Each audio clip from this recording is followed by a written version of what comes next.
E aí, pessoal, tudo bem? Eu sou Rodrigo Batista. E aí, minha gente, eu sou Clévia Batista. Nós vamos falar sobre santidade, sobre santificação. Fica com a gente, vamos lá. A Bíblia ela é suficiente para nos santificar, para nos transformar. Então, vamos conversar sobre isso. Vamos lá, amor. Vamos lá, Hebreus 12:14 diz assim, ó. Esforcem-se para viver em paz com todos e para serem santos. Sem santidade, ninguém verá o Senhor. Que texto. Uau, sensacional. Quando a gente fala sobre santidade, geralmente vem na nossa mente a palavra separado. Porque a galera liga ser separado para as atividades dentro da igreja local.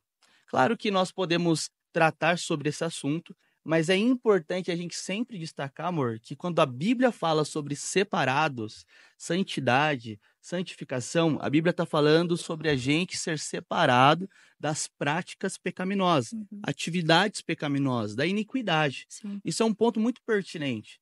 Porque a Bíblia está falando e destacando isso para a gente. Sem santidade é impossível a gente ver a Deus. E é curioso que o texto que você acabou de ler fala para a gente se esforçar, Sim. para a gente fazer a nossa parte, a gente ter a nossa iniciativa, a gente entender a nossa responsabilidade. Fala um pouquinho sobre isso com a gente aí, com a galera. Inclusive, é o que você falou, né? O texto ele tá falando sobre esforço, né? Então, existe um esforço da nossa parte. Deus, ele tá sempre disposto, mas e a gente, né? Será que a gente está disposto a abrir mão, a negar coisas, a deixar coisas, situações, às vezes até pessoas, né?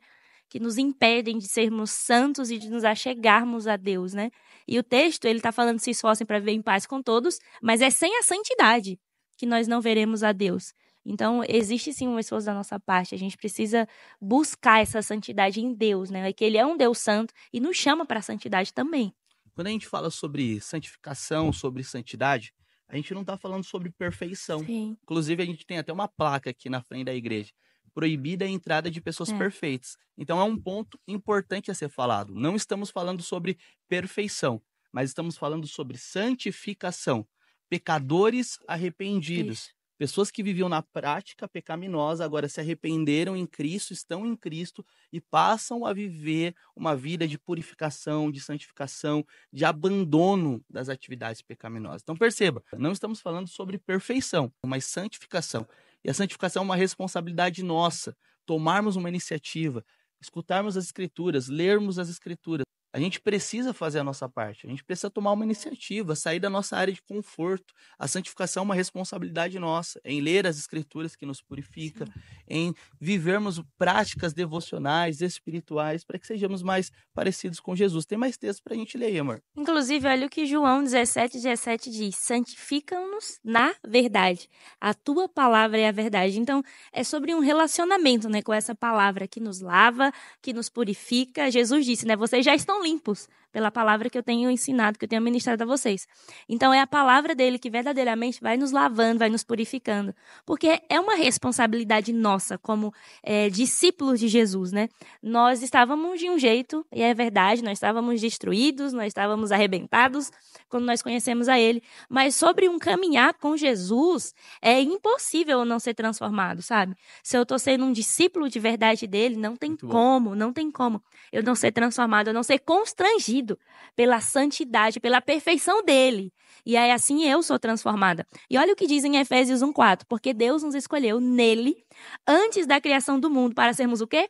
Santos e irrepreensíveis em sua presença. Efésios 1:4. 1:4, sensacional. E eu quero fechar com vocês contando uma história muito curiosa sobre um chefe, um patrão que amava as Escrituras. Ele tinha as Escrituras como prioridade na vida dele e ele sempre incentivava os servos, os funcionários dele a ler a Bíblia, a viver, a praticar as Escrituras. Um certo dia, eles estavam perto de um açude, de um lago. E o servo chegou nele e falou, patrão, senhor, eu leio as Escrituras e não entendo nada. E ali havia uma peneira toda suja de barro. O patrão pegou e falou para o servo, vai lá, pega aquela peneira que está toda suja de barro, vai lá no açude e enche essa peneira de água para a gente.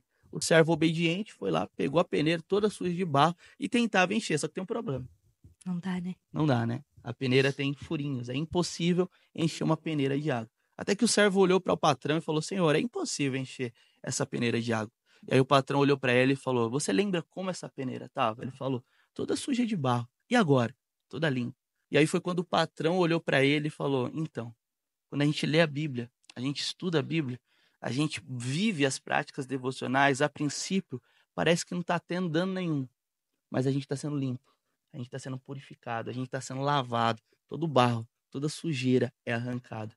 E é por isso que é muito importante a gente continuar nas práticas devocionais, nas nossas leituras bíblicas, na comunhão com a igreja, a importância da comunhão com a igreja, porque aí a gente vai sendo afiado, santificado, sendo usados também na vida dos nossos irmãos para purificação, para transformação.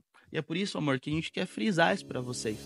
Nós não estamos, né, amor, falando sobre perfeição, mas nós estamos destacando sobre a importância da santificação. Sejam santos, como o seu Pai é santo, como o nosso Pai é santo. Amém? É isso. Beleza? Deus abençoe. Tchau.